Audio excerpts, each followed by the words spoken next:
बसवायला गेलं तर मला वाटतं हा मंच कमी पडणार नाहीये.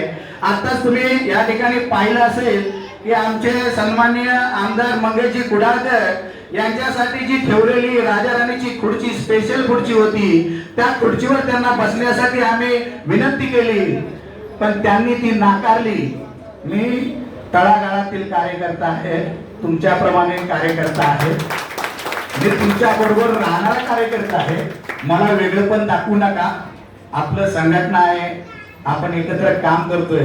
अशा प्रकारे त्यांनी आम्हाला विनंती केली की या ठिकाणी खुर्ची नको, मला खुर्चीवरच तुमच्या बरोबरच बसायचं आहे. त्या ठिकाणी या बालविकास क्रीडा मंडळाचा एक इतिहास आहे साहेब. आपण कार्यक्रमाला जो सत्काराचा कार्यक्रम आहे तो नंतर घेणार आहे, परंतु थोडस मला आपल्याला कल्पना द्यावीशी वाटते की नक्की काय आहे या वास्तूचं. या प्रभागामधली ही साईबाबा नगर, यशवंत नगर मधली वास्तू आहे. ही वास्तू साहेब शांत चित्तानं थोडस, मी तुमचा वेळ जास्त घेणार नाहीये, पण मला तो इतिहास सांगणं फार गरजेचं आहे. थोडक्यात मी सांगू इच्छितो की या खाडीमध्ये आम्ही साईबाबा नगर मध्ये राहतो आणि यशवंत नगर ही संपूर्ण खाडी होती. त्या खाडीमध्ये आम्ही एक 6x8चं विहार बनवलं होतं. ते पण तुम्हाला सर्वांना कल्पना असेल 1981 साली. तुम्हाला कॅसेट माहिती असेल, एक नाटक माहिती असेल, गाढवाचं लग्न. गाढवाच्या लग्नामध्ये एक पण आखला जातो.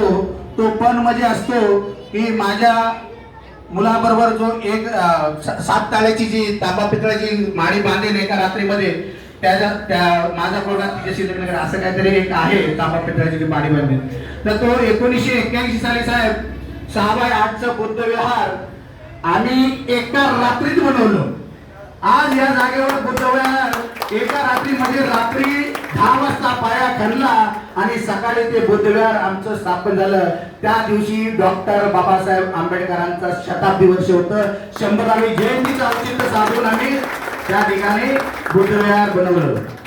आणि त्या बुद्ध विहारासाठी थोडस कडू लागेल, पण आमच्या त्यावेळेचे नगरसेवक होते, मी नाव घेत नाही, त्यांना आम्ही निळा झेंडा फडकवण्यासाठी बोलवलं.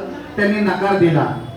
परंतु तत्कालीन त्यावेळी लोखंडे मार्गचे सन्माननीय चंद्रकांत हांडोरे साहेब नगरसेवक होते आणि इंदिरानगर मध्ये काही डेमोलेशन चालू होतं म्हणून ते इंदिरानगर मध्ये आले होते. त्यांना आम्ही विनंती केली की साहेब हा इथे बुद्धविहाराचा झेंडा उभा करायचा आपल्याला.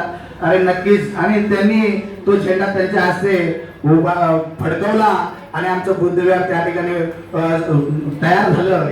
अशा प्रकारचा तो इतिहास आहे. त्यानंतर आमच्या या बुद्धविहाराच्या समोर बरीच खाली मोठी जागा होती. त्या मोठ्या जागेमध्ये आम्ही तत्कालीन त्यावेळेचे माजी मंत्री ज्यावेळी गुरुदास कामत या इथे काँग्रेस मधून उभे होते, खासदार गुरुदास कामत, त्यांच्याबरोबर अर्जुन डांगळे ज्येष्ठ साहित्यिक हेही त्यांच्या अलायन्स भारी बहुजन मधून उभे होते. त्यावेळी त्यांनी एक शब्द दिला होता की तुम्हाला मी समाज कल्याण केंद्र बांधून देईन, फक्त मला तुम्ही निवडून द्या, तुम्ही माझ्या पाठीला. त्यावेळी आम्ही त्यांना पूर्ण ताकदीनिशी सहकार्य केलं आणि गुरुदास कामत त्यावेळी निवडून आले. त्यावेळी अर्जुन डांगळेने त्यांचा शब्द पाळला आणि आम्हाला एक छोटस एक 12x20 असं आम्हाला समाज कल्याण केंद्र लहानसं बनवून दिलं. तो एक इतिहास आहे. त्या उद्घाटनाला मंत्री महोदय मकाराम पवार उपस्थित होते. म्हणजे लाल बत्ती काय असते, ती लाल बत्ती आमच्या विभागातील लोकांनी जी पाहिली असेल ते मकाराम पवार लाल बत्तीतून या ठिकाणी आले आणि त्यांच्या हस्ते या ठिकाणी त्या कार्यक्रमाचे आम्ही अनावरण केलं.